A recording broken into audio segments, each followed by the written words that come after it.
I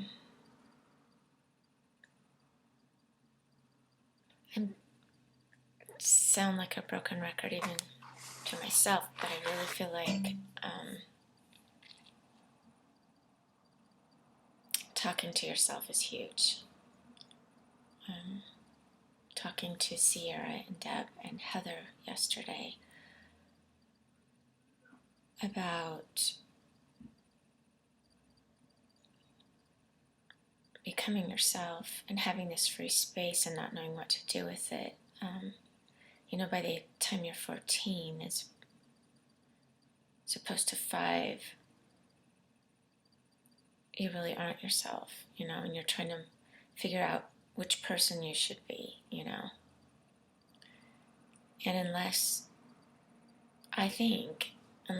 you're talking to yourself in some form, this is not the most natural form.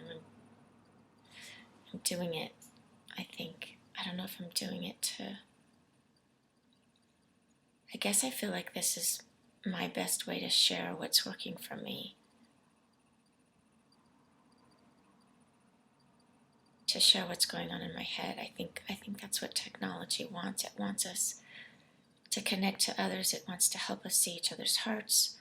It also wants us to connect to ourselves. This is helping me connect to myself. And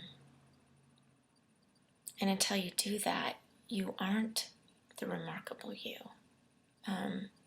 You're somebody else. And even though you might pick the best person in the world to model yourself after, you can't be the best them. You can only be the best you. So, examples of that, Jackie this morning tweeted out about learning disabilities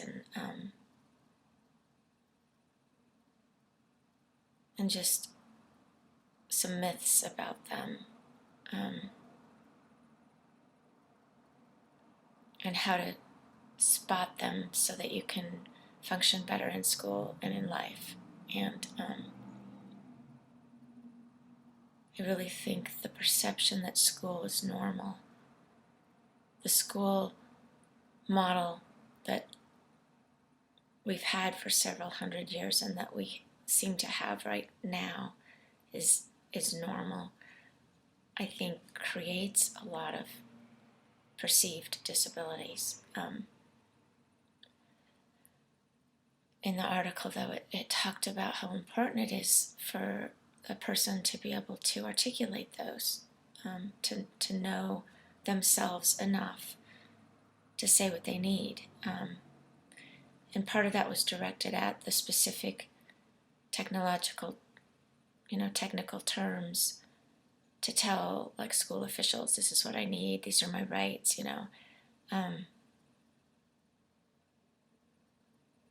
So because I'm questioning the whole idea of us going to this school, that's the only way that we're going to learn.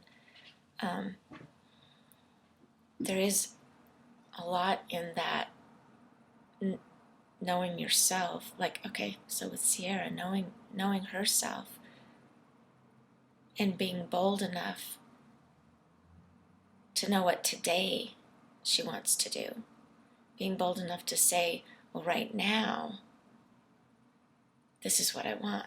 This is what my gut is telling me, and right now, this is what I will spend, towards 10,000 hours on, because this is where my grit lies. This is where my passion and my persistence lies.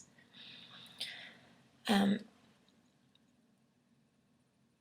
think talking to yourself helps develop that grit and helps develop that boldness. It helps take in all the voices in your head and say, okay, I like that part of that voice, that part of that voice. It's how you make yourself. Like Peter last year, realizing that it wasn't about a specific passion, it was about all the different things that make me.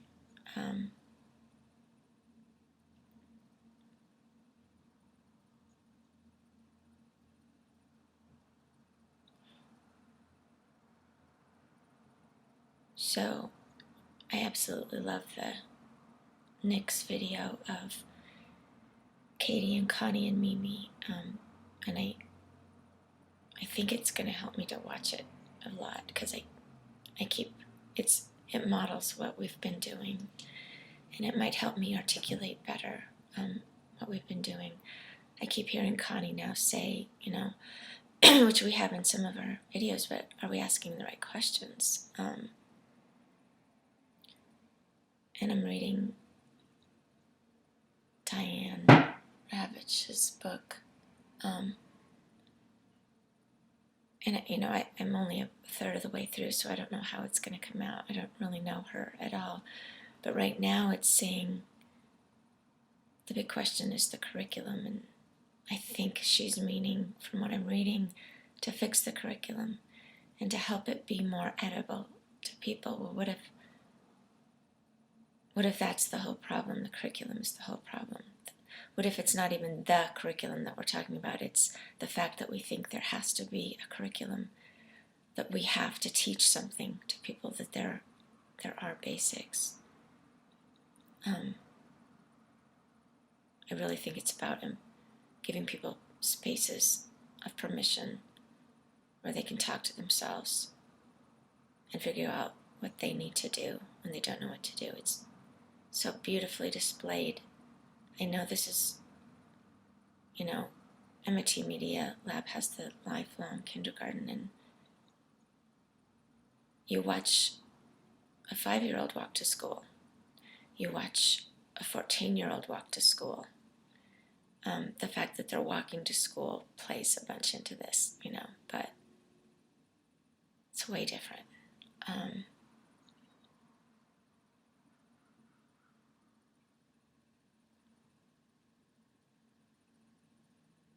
So much of what we're grounding everything on is on data, and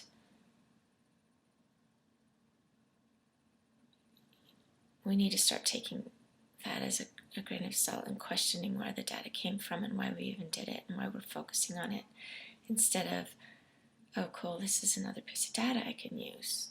Because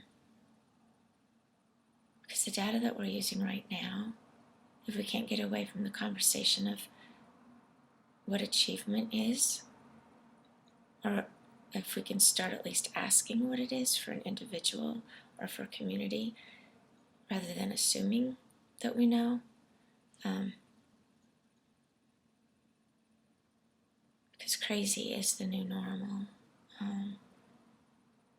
and so much of us are outside of that node of school. It doesn't matter how fine-tuned our statistics are, they're jaded. Okay, so to me, I don't know, I feel like the only assessment we're needing is a self-assessment. How can we use technology to get at ourselves better? And then how can we use that? It doesn't even have to be about technology, but I think that's where the change is. And then how can we use that to connect to other people in folding over on ourselves in better ways than we've ever been able to? Or maybe it's the mere fact that now we can be a messy, chaotic, networked individualism in public school, so now we do have the opportunity to talk to ourselves and fold over on ourselves more. And once we do that, how can we use that information of who we are to connect to our people and get things done that matter to us?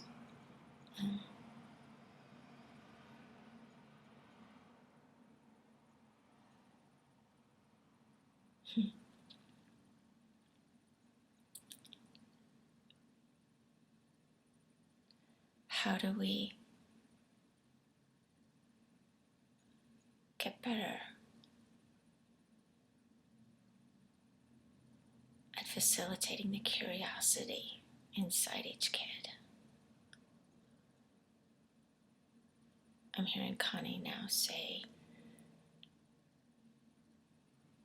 you have to know that kid. We need to free ourselves up more time to know people. knowing knowledge or facts. We're in an incredible time where we can know people. And I think that starts with getting to know ourselves.